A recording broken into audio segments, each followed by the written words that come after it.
Hurricane Harvey went over parts of the Gulf of Mexico that were up to 7 degrees warmer than normal. And as you know, the warmth of the ocean is what determines the wind speed of these hurricanes. And unusually, this storm continued to get stronger as it neared landfall. That's unusual because normally these storms will churn up cold water from the depths, and when that cold water is brought up by the churning, it kind of short circuits the strength of the hurricanes, and that's why in the past they've kind of fallen off in strength as they get close to the land.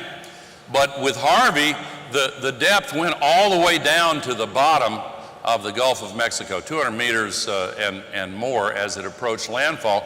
So instead of getting weaker, it intensified. If you've got a once in 25,000 year event, maybe the 100-year figures we've been using are not any longer relevant because we've changed the conditions so dramatically.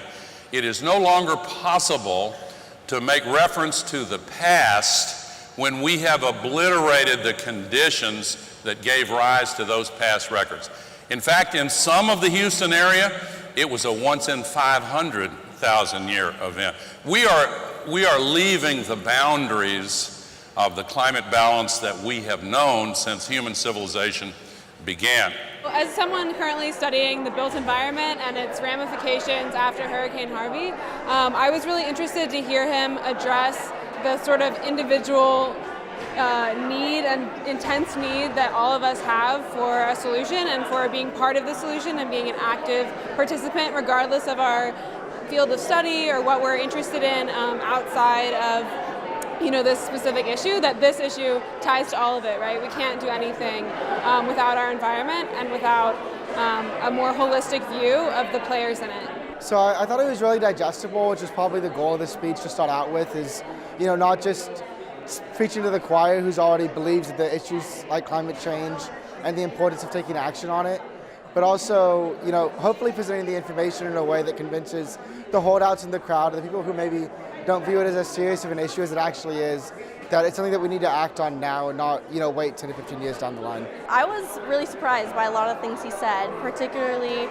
the spread of tropical diseases and the impact that climate change has on that. As a pre-med student, that's something I'm really interested in, and I was really sort of inspired by his advocacy for public health, and we need sort of better public health structures to deal with these sort of issues. I thought the most important thing that he said is that political will is also a renewable resource, and that really spoke in terms of moving public opinion and moving people in the right direction from a leadership standpoint is really important. I really liked the part at the end about hope. I liked it when former Vice President Gore transitioned into what we can do to solve climate change and the problems caused by climate change.